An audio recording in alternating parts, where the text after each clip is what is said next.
mayor of Philadelphia just gave a press conference to give an update on the mass shooting, and so I've got some info for you on that. My name is Matthew, and this is Matthew Land. Now, some of these things are kind of hard for me personally to talk about because I've got a little bit of a personal history, but when the mayor was talking, he said one of the things that struck him the most, that was hardest for him to actually see, was there's a little kid who their bicycles just left in the grass somewhere as the kid dumped it and was running for cover. And that bicycle is still there.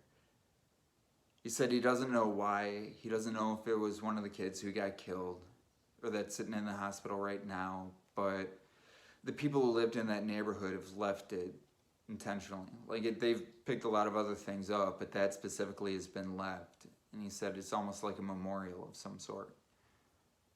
That's messed up. I've heard a lot of people say that more people have been killed by hammers every year than guns.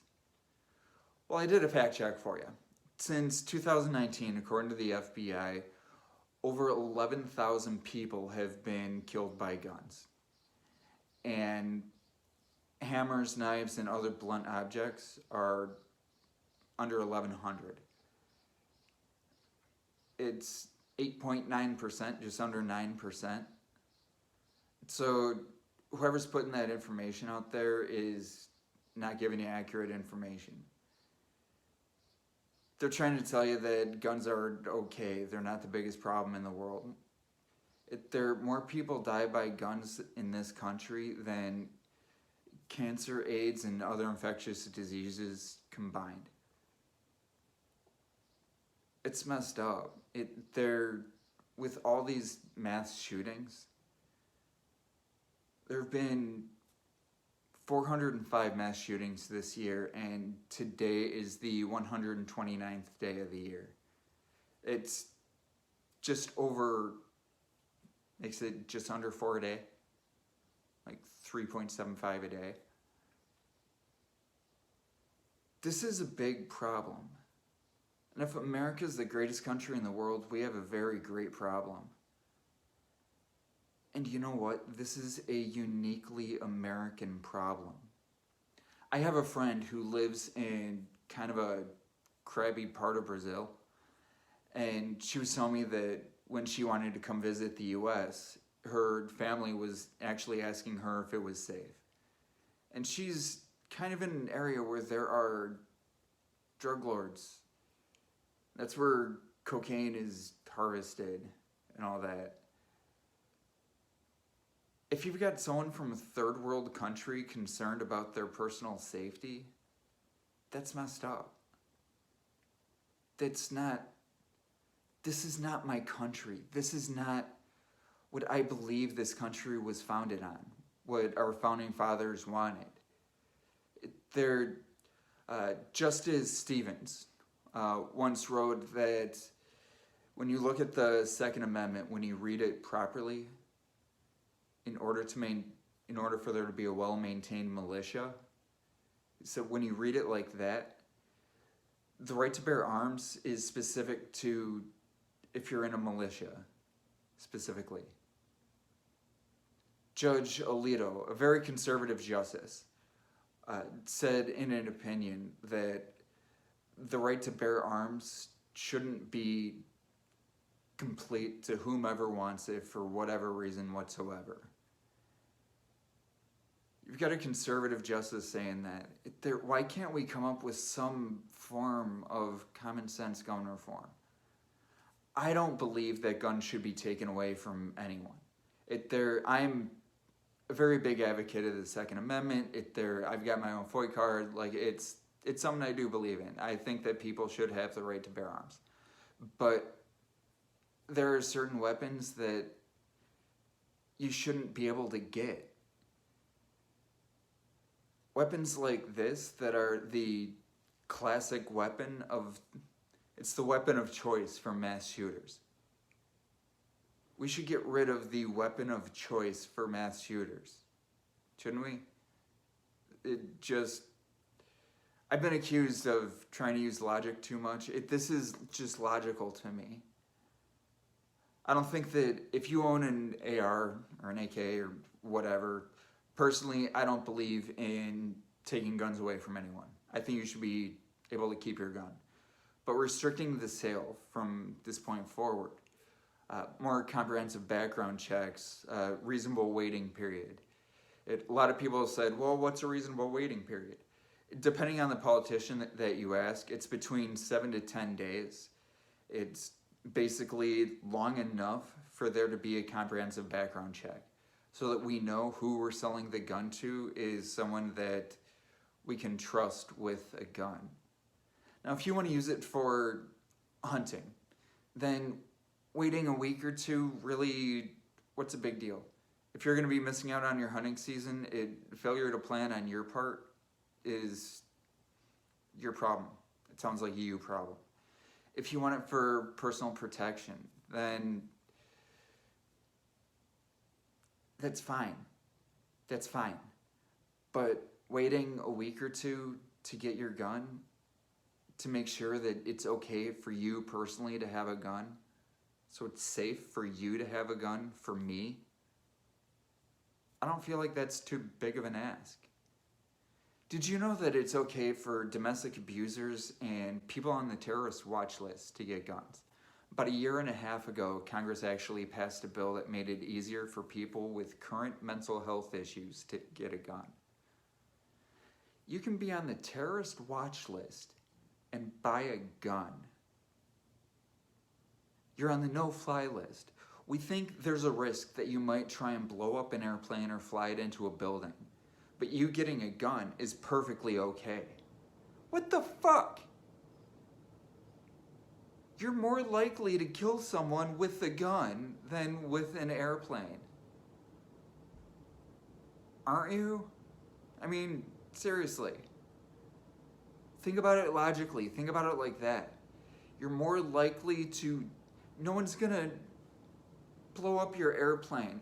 When you go through TSA, they scan your bag and it goes through something that also sniffs for bomb-making materials. They make sure that you don't have a gun on you or in your carry-on. TSA is really good about this ever since 9/11. They made sure. This is not... If I can't trust you to be on an airplane, why can I trust you to buy a gun? If you have current mental health issues, why would I sell you a gun? If you're a domestic abuser, did you know that police say that domestic abuse calls are the calls that are the most dangerous for them? Especially if they know that that person has a gun. So domestic abusers are very highly likely to use their gun against their spouse or partner. If you have a domestic abuse conviction on your record, why would we trust you with a gun? If you're a felon convicted of a violent crime, then why would I trust you with a gun? I don't. Felons convicted of violent crimes aren't able to get guns. Why would... It's a misdemeanor for domestic abuse. It's not, you're not going to spend time in the big house. You'll spend a little bit of time in county as long as she does decide to press charges. Why would I trust you with a gun? Police are more scared of that phone call than anything else. Why would I trust you with a gun? If I can't trust you to be on an airplane, why would I trust you with a gun? If you have current mental health issues, why would I trust you with a gun? Why? Just please, someone tell me why. It doesn't make sense. It doesn't make any fucking sense. I really want someone to tell me. This is, I believe, a great country, but this is a uniquely American problem. And we're not idiots. We have the means to solve this problem if we work together, if we compromise, if we negotiate. if we don't say it's either my way or the highway. Hooray for me and boo for you. That's not what our founding fathers wanted.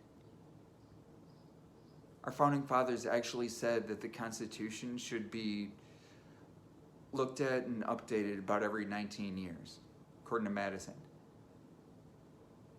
And that would include the Bill of Rights. Our founding fathers did not think that we would have these weapons. Why can't we look at this? Our founding fathers would have wanted it. A lot of justices they try and look at the original text of the Constitution and what our founding fathers wanted, but they never look at opinion pieces that they wrote, which is how you know what they actually wanted.